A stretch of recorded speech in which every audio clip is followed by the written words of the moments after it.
So I hope you are doing well. So in this video, we are going to read Vaibhav Anand Sharma sir की copy, जो कि हम last video में हम इनका पार्ट 1 कर चुके हैं।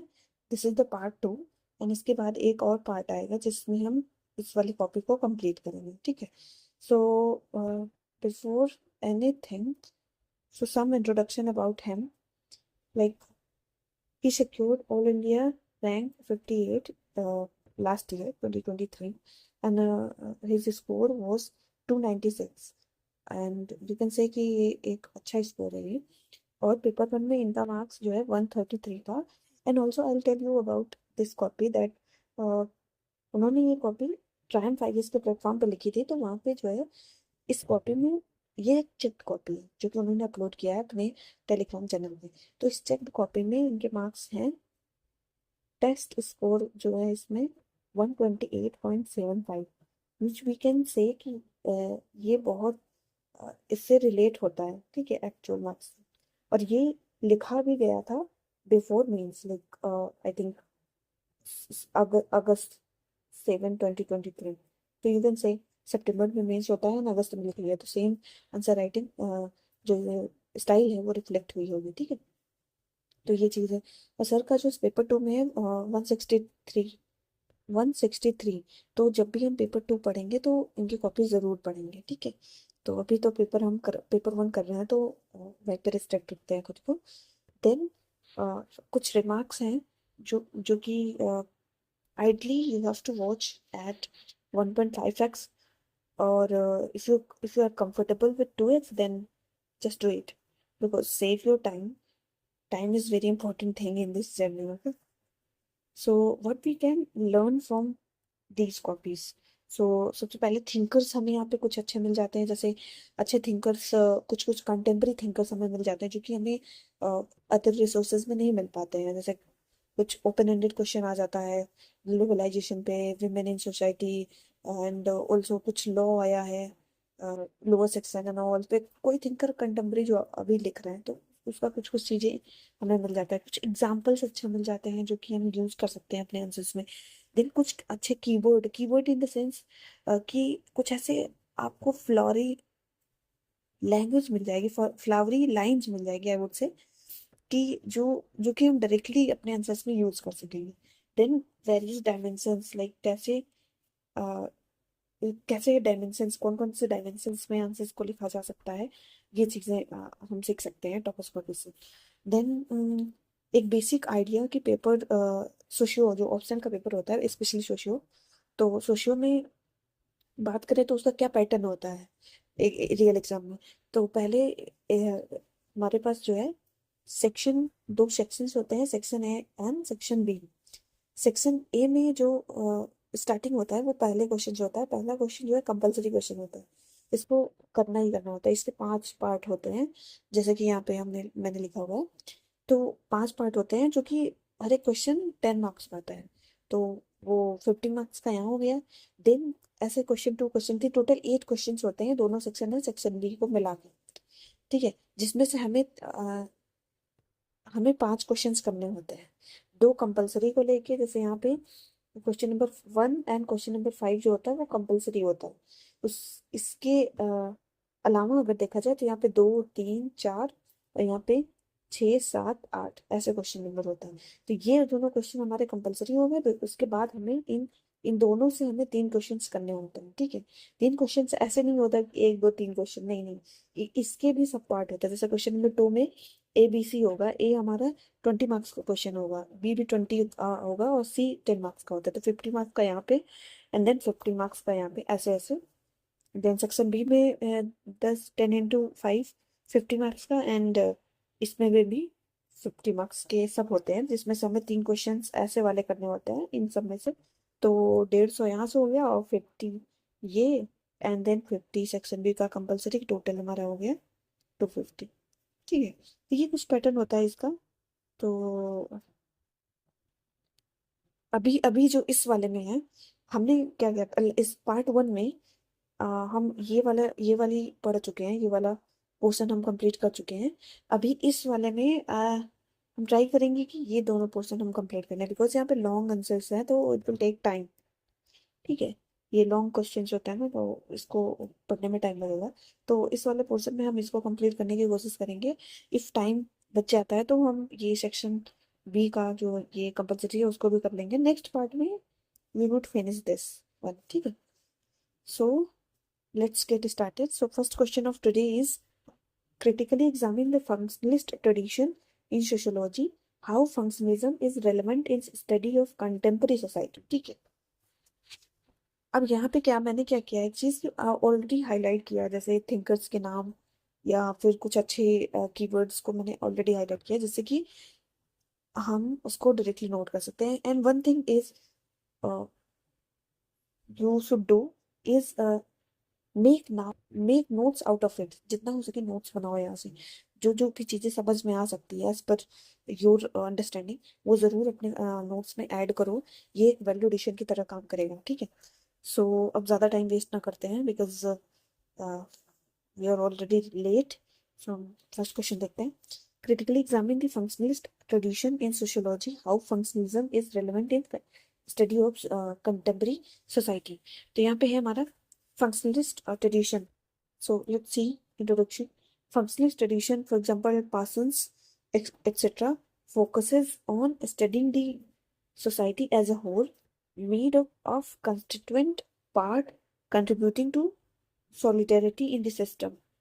तो यहाँ पे सर ने लिखा है फिगर 1 को रिफर करें। तो फिगर 1 क्या है, फंक्शनल ट्रेडिशन के बारे में। फंक्शनल ट्रेडिशन क्या होता है, यहाँ पे एक रेफरेंस दिया गया है पहले कि टालकट पार्सन्स फंक्शनल फंक्शनल पर्सपेक्टिव और या फंक्शनलिस्ट स्कूल ऑफ थॉट से बिलोंग करते हैं, तो उनका आइडिया। देन फंक्शनल ट्रेडिशन क्या होता है, क्या है, whole is greater than the summation of part, ठीक है, ये इनका आइडिया। Then change is one part, change in one part leads to change in the other. Yes of course, because functions क्या होता है कि जैसे फॉर एग्जांपल बहुत लेमन एग्जांपल है, ये यूज नहीं कर सकते हम, लेकिन जैसे कोई मशीन है, ठीक है, कोई मशीन है तो उसमें उसके डिफरेंट पार्ट्स होते हैं भाई, ठीक है। तो वो डिफरेंट पार्ट्स एक दूसरे पे, एक में चेंज होगा तो वो चेंज दूसरे में भी देखने को मिलेगा। सेम विद अगर ये तो लेमन एग्जाम्पल है, बट अगर सोशियोलॉजिकल एग्जाम्पल अगर देखें तो सोशियोलॉजी में हम एग्जाम्पल देख सकते हैं कि जैसे विमेन विमेन का जो सिचुएशन है, विमेन विमेन एम्पावरमेंट, विमेन का जो कंडीशन है सोसाइटी में, उसका कहीं ना कहीं इम्पैक्ट पड़ता है डिफरेंट सोशल इंस्टीट्यूशंस में। फॉर एग्जांपल अगर विमेन विमेन एजुकेशन को ले लो, जैसे विमेन एजुकेटेड होंगी, तो विमेन एजुकेटेड होंगी तो वो लीड करेंगी इकोनॉमी में, इकोनॉमी में लेबर फोर्स पार्टिसिपेशन रेट बढ़ेगा, वहां से फिर economic like economy as a whole में जीडीपी बढ़ेगी हमारी, ठीक है। एंड ऑल्सो विमेन अगर एजुकेटेड होंगी तो फैमिली में जो चिल्ड्रंस हैं, सो चिल्ड्रंस में वैल्यूज बढ़ेंगी, ठीक है, लर्निंग्स बढ़ेंगी। तो ये सब एक का इम्पैक्ट दूसरे पे पड़ता है, that we can say functional tradition. Let's see. Then focus on value consensus achieved by ordering and patterning of role interactions, okay। then generalization of cause and effect relation। तो ये फिगर बनाया गया है और यहाँ पे लिखा है contribution of functionalist tradition in sociology. तो यहाँ पे ये फिगर फॉर्म में सर ने मेंशन किया है कि क्या क्या इसके फंक्शन होते हैं। यहाँ पे हम एग्जांपल्स भी ऐसे कुछ लिख सकते थे विमेन का या कुछ का, ठीक है, but it's okay. Then let's see next thing क्या था हमारा, हाँ, contribution of functionalist tradition in sociology। So contribution of functional tradition in socio में क्या कंट्रीब्यूशन रहा है फंक्शनल ट्रेडिशन का। First one is credibility as science, ठीक है। जैसे गॉर्डन लुडबर्ग क्या बोलते हैं, functionalist tradition provides the feature of quality systematic observation, systematic categorisation and systematic analysis, ठीक है। तो क्रेडिबिलिटी एज साइंस, साइंस की जैसे इसकी क्रेडिबिलिटी है।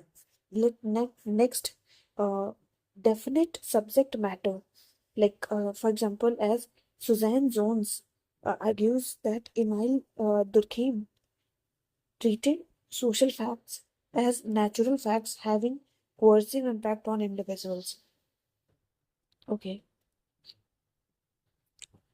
The next definite scientific method क्या है? For example statistical analysis use करते हैं, या फंक्शनलिस्ट जो स्कूल ऑफ थॉट वाले जो थिंकर हैं स्टैटिस्टिकल एनालिसिस यूज करते हैं। जैसे इमाइल डर्कीम का ही सोशल फैक्ट ले लो, तो उसमें सोशल फैक्ट में वो स्टैटिस्टिक्स को यूज करके एनालिसिस बताते हैं, अपनी थ्योरी को बिल्ड करता है। जैसे यहाँ पे एग्जाम्पल लिखा गया है ना, email Durkheim in le suicide by collecting data over 30 years। Yes.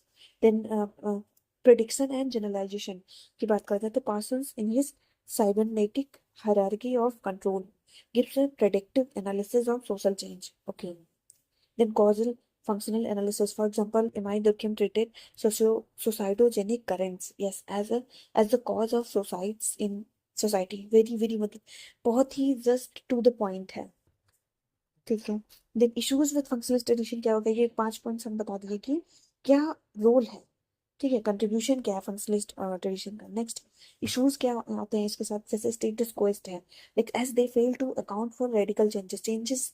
Changes मतलब चेंज रेजिस्टेंट होता है। जैसे फॉर एग्जांपल से कि अगर कोई भी बिलीव है, हमारे ट्रेडिशंस में लिखा है, ना चाहते हुए भी हम फॉलो करते हैं वो चीज, ठीक है।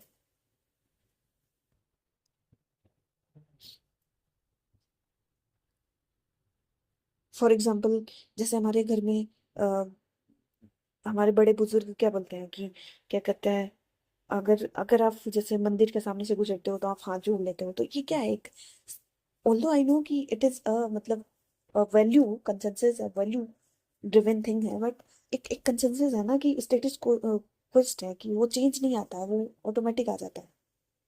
या यू कह लो दूसरा एग्जांपल वेरी मतलब आई थिंक सुटेबल है, विमेन का लेके। विमेन विमेन को ऐसे देखा जाता है कि नहीं, विमेन तो हाउस होल्ड वर्क्स के लिए ड्रिवन है, और उनको हाउस होल्ड वर्क्स को ही करना चाहिए, या फिर मतलब एज सच उनका एजुकेशन एंड ऑल पे उतना ज्यादा अभी भी कंजर्वेशन कंजर्वेटिव थॉट्स हैं हमारी सोसाइटी में, तो वो एक चीज हम लिख सकते हैं।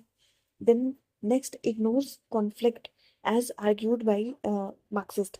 Feminists argued that the functionalists ignore women's women. For example, Jennifer Lemon क्या बोलते हैं, argues that Emile Durkheim ignored women's role in industrialization. Yes, of course. तो this is the beauty of socio, मतलब यहाँ पे आप कुछ नहीं आता है ना, नहीं थिंकर याद आ रहा है, तो you can just use functional perspective, you can use feminist perspective, functional perspective, conflict और मार्क्सिस्ट पर्सपेक्टिव, ठीक है, पोस्ट मॉडर्निज्म एक्सेट्रा ऐसे ही भी हम यूज कर सकते हैं, ऐसे भी हम लिख सकते हैं। देन टोटोलॉजिकल लाइक क्या बोलते हैं, institutions exist as they are functional and they are functional as they exist। okay, mythological vagueness देखने को मिलता है यहाँ पे। what is structure, what is functional। आके मार्टिन क्या बोलते हैं, आके Martin argues that the grand functional theories are full of issues, like ये ignores dysfunctions। ये बेसिकली जो फंक्शनल पर्सपेक्टिव है वो डिस्फंक्शंस को ध्यान नहीं, डिस्फंक्शंस पे ध्यान नहीं देते, ये मर्टन बोलते हैं यहाँ पर। देन रिलेवेंस अगर देखा जाए तो इसका क्या रिलेवेंस है कंटेम्प्रेरी सोसाइटी में, तो चेकिंग एनॉमी, मतलब फॉर एग्जांपल एमाइन दरकिन का जो फोकस है on code of ethics to check deviance is relevant in work management conflict. Okay. Police sorry policy making, for example K Davis work on stratification is useful in designing competitive exam, yes, recruitment etcetera. अब ये idea हम लिख सकते हैं, this is something we can say कि ये कुछ open ended question में यूज किया जा सकता है कि के डेविस अपने वर्क में बोलते हैं कि ये जो स्ट्रेटिफिकेशन है वो यूजफुल है in designing competitive exams, recruitment and other institutions, other social institutions. Then social organisations, और you can say the family, family का भी भाई स्ट्रेटिफिकेशन होता है फैमिली में भी। So social organisations can be studies using Parsons AGIL जो इनका फ्रेमवर्क है। फॉर एग्जांपल जैसे इकोनॉमी फॉर अडॉप्शन, ठीक है, ये तीन हमने कंटेम्प्रेरी सोसाइटी में क्या रिलेवेंस है इसका ये भी बता दिया, ठीक है। अब कंक्लूजन क्या है, when functional approach is combined with non positivist approaches like verstehen results with ecological validity can be attained. यहाँ पे सर को क्या रिमार्क मिला हुआ है कि functionalism focuses on the equilibrium and stability, ये भी लिख सकते थे। ओके ठीक है, अच्छा पॉइंट था, बार 12 मार्क्स मिला है। तो मेरे को बड़ा अच्छा लगा, मतलब I really like his writing skill, कि बहुत ज़्यादा जार्गन्स नहीं यूज़ किया गया है, टू द पॉइंट जो पूछा गया वही बताया गया है, और एग्जाम्पल्स बहुत अच्छे से यूज़ किया गया है, प्रेजेंटेशन काफ़ी अच्छे से है, तो काफ़ी मेरे को अच्छा लगा। नेक्स्ट क्वेश्चन देखते हैं, is non positivistic methodology is objective, how for it is essential for understanding human behaviour. Okay, पहले तो एक क्वेश्चन पूछा गया, क्या नॉन पॉजिटिविस्ट मेथोलॉजी ऑब्जेक्टिव होती है, and how for it is essential for understanding human behaviour, कितने हद तक ये ह्यूमन बिहेवियर को अंडरस्टैंड कर सकता है। Let's see, as non-positivists like Harold Garfinkel argue in his studies in ethnomethodologies। अब यहाँ से जस्ट नोट डाउन कि हैरोल्ड गार्फिंकल उनका वर्क था ये, एक माइक्रो नोट्स हम बना सकते हैं जिसमें हम बस थिंकर और उनका वर्क लिख सकते हैं, और उस वर्क में वो किस चीज़ की बात करते हैं, किस चीज़ को डिफाइन करते हैं, वो लिख सकते हैं, तो वो हमारा एक टाइप से एक इंट्रोडक्शन तैयार हो जाएगा। ठीक है, then that non-positivist methodology focuses on the subjective and context-specific analysis of social institution। तो let's see, अगर we don't know the exact thing कि वो यही चीज बोलता है, बट अगर हमें कुछ नहीं याद आ रहा है, बट जैसे हमें हमें कुछ नहीं याद आ रहा है, तो हम जस्ट नॉन पॉजिटिविस्ट को, पॉजिटिविस्ट मेथोलॉजी है उसको एक्सप्लेन करेंगे अपनी लैंग्वेज में, और हम बस ये लिख सकते हैं कि अकॉर्डिंग टू हिम दिस, तो भी एक वैल्यू एडिशन हो जाए। ओके, नेक्स्ट नेक्स्ट देखते हैं, ऑब्जेक्टिविटी इन नॉन पॉजिटिविज्म, यही तो पूछा है ना। यस, तो ये एक सब हेडिंग बनाया गया है, ऑलवेज यू कैन से कि यू कैन सी हेयर कि ये जो सब हेडिंग्स है उसको कैपिटल लेटर में लिखा गया है, और कहीं कहीं पे ना जो थिंकर है वो भी कैपिटल लेटर में, उनकी जो वर्क है वो भी कैपिटल लेटर में लिखा गया है, so that is thing that you can learn. Then non-positivism is an umbrella term, yes, which includes symbolic interactionism, interactionist, etc. So these methods are objective in a way because, ठीक है, objective कैसे है, अब ये बताया गया यहाँ पे। मैक्स वेबर क्या बोलता है कि as Max Weber argues in his methodologies of social sciences, that methods like Verstehen when used with ideal type can yield objective result। Okay, ठीक है, फॉर एग्जाम्पल जैसे removing bias is a mandatory step in verstehen method. Ethnomethodologist use methods like conversation analysis, documentary method to achieve objectivity in research। Next are methods like systematic interviews, etc. provide objectivity to even non-positivistic investigations।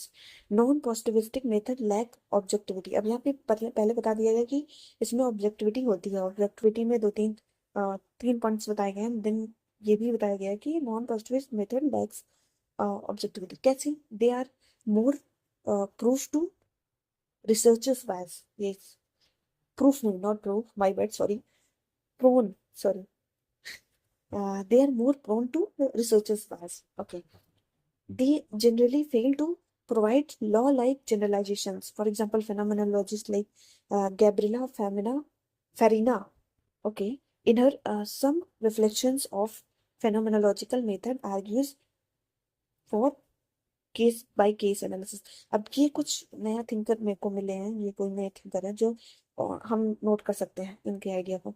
ठीक है, then as psychologists like Sigmund Freud argue that human behavior is rooted in one's consciousness which is subjective। ठीक है, ये भी Sigmund Freud का idea हम लिख सकते हैं। Then Peter Bourdieu argues that reality is constructed differently by different individuals। Gunnar Myrdal to argue that the total objectivity is an illusion। So अब देख रहे हो यहाँ पे मतलब सेम रिपीटिशंस हैं, वही थिंकर हम क्वेश्चन 1 में भी यूज कर सकते हैं, वही थिंकर हम क्वेश्चन 2 3 4 में भी, सब जगह वही थिंकर यूज कर रहे हैं, बट जो मेथड है यूज करने का वो डिफरेंट है। That is the beauty of social. So essential in understanding human behaviour, कैसे ये एसेंशियल है ह्यूमन बिहेवियर को स्टडी करने के लिए। तो uncover subjective meanings as ethnomethodologists like Harold Garfinkel argue humans behave using lay methods as or practical logic, not formal logic as positivist argue. So as phenomenologist Alfred Schroeder जो होते हैं वो क्या बोलते हैं, इन ये phenomenology of the social world, you can see यहाँ पे capital word use किया गया है, ठीक है, social words, that human behavior is influenced by typification from previous experiences in the life world. Okay. However, it is the works of sociologists like R.K. Merton who include both subjective dispositions, manifest function of the actor, and the objective consequences, latent function, dysfunctions in their methodologies, combining both the traditions. Okay. यहाँ पर कुछ remark मिला है, non positivist methodologist are essential for understanding human behavior. They often conservative क्या है यार, culturative apt researcher that बड़ा बड़ा बड़ा पता नहीं क्या लिखा है, छोड़ो उसको। नेक्स्ट देखते हैं। यहाँ पे अगर हम देखें तो यहाँ पे हम जैसे स्ट्रक्चर देखो कितने अच्छे से, जस्ट जो पूछा गया है वही सब हेडिंग में लिखा गया है। पहले इसको डिफाइन किया गया है, देन ये बताया गया है कि कैसे ये ऑब्जेक्टिविटी देखी जाती है नॉन पॉजिटिविज्म में। फिर यहाँ पे तीन पॉइंट्स बताए गए हैं। देन ये भी बताया गया है कि नॉन पॉजिटिविस्ट कैसे ऑब्जेक्टिविटी नहीं होती, यहाँ पे कहाँ कहाँ लैग करती है नॉन पॉजिटिविस्ट जो मेथड होता है। वहाँ पे ये थिंकर हम नोट कर सकते हैं, गैब्रिएला फेरना। सो ठीक है, सिग्मंड फ्रायड को हम लिख सकते हैं अपने नोट्स में। Then Gordon medal, Peter Butcher, we know that. So essentials, अब ये अंडरस्टैंडिंग क्या आता है, कैसे ये इंपॉर्टेंट है ह्यूमन ह्यूमन बिहेवियर को अंडरस्टैंड करने के लिए, वो बताया गया है। यहाँ पे गाफिंकल का आइडिया लिखा गया है, अल्फ्रेड सूस का आइडिया लिखा गया है। देन आके मर्टन से यहाँ पे कंक्लूड किया गया है। ठीक है, नेक्स्ट क्वेश्चन देखते हैं। Examine ethnomethodological perspective as critique of positivism. Harold Garfinkel argues in his studies in ethnomethodologies that ethnomethodologies refers to a study of lay methods by which people navigate in their daily lives. So यहाँ पे हम देखो जो Harold गार्फिंकल है, इनका जो work है ये हम नोट कर सकते हैं। Next, fundamental tenets of positivism which counter to ethnomethodologies. Non the non-reliance on common sense, focus on causal functional analysis, attempt to generalize and theory building. Okay. Use of quantitative method like statistical analysis in Emile Durkheim Leisure. ठीक है, अब criticism यहाँ पे बताया गया है। ठीक ठीक है, अब यहाँ पे लिखा गया है कि क्रिटिसिज्म, यहाँ पे रिमार्क मिला है कि इसको हम ऐसे लिख सकते थे, critics that ethnomethodological perspective present against positivism like rejection of pre established theories. और ये क्या लिखा है, ये मैं पढ़ नहीं पा रही हूँ, क्रिटिक ऑफ नेचुरल एरियाज। यहाँ पे देखते हैं सर क्या लिखते हैं। अल्फ्रेड स्ट्रूज का आइडिया बताते हैं यहाँ पे, argues in a phenomenology of the social world that individual every individual's consciousness is different. जैसे इसमें आ जाएगा common sense as argued by Peter Bourdieu is not discarded in ethnomethodologies, instead of suggesting solution that focuses on understanding the practical reasoning people deploy to navigate in social situation. No focus on generalization, focus on qualitative methods like Verstehen case study. There are issues with positivism, for example, tautologies, illegitimate teleologies, etc., and also with ethnomethodologies, bias, subjectivity. Thus, as R.K. Mukherjee argues that researchers should follow a value accommodating, accommodating, accommodating approach as per the demands of particular research. तो यहाँ पे ये एक चीज हमें सीखना है कि दैट कि आप पेपर टू का जो एग्जाम्पल है, पेपर टू के जो थिंकर, वो भी हम पेपर वन में यूज कर सकते हैं। ठीक। देन ये होता है, हमने सोचा था कि ये वाला पार्ट भी कंप्लीट कर लेंगे, इसमें 3 ही क्वेश्चन कर पाए। सो यही होता है, जब ज्यादा यहाँ पर डिफाइन करने लगो, ज्यादा एक्सप्लेन करने लगो, तो it will take so much time. It's okay. So इसके बाद का हम नेक्स्ट पार्ट में बना के करते हैं, छोटा ही रखते हैं, बिकॉज वो इजी हो जाता है पढ़ना। ठीक है guys, so see you next time, thank you.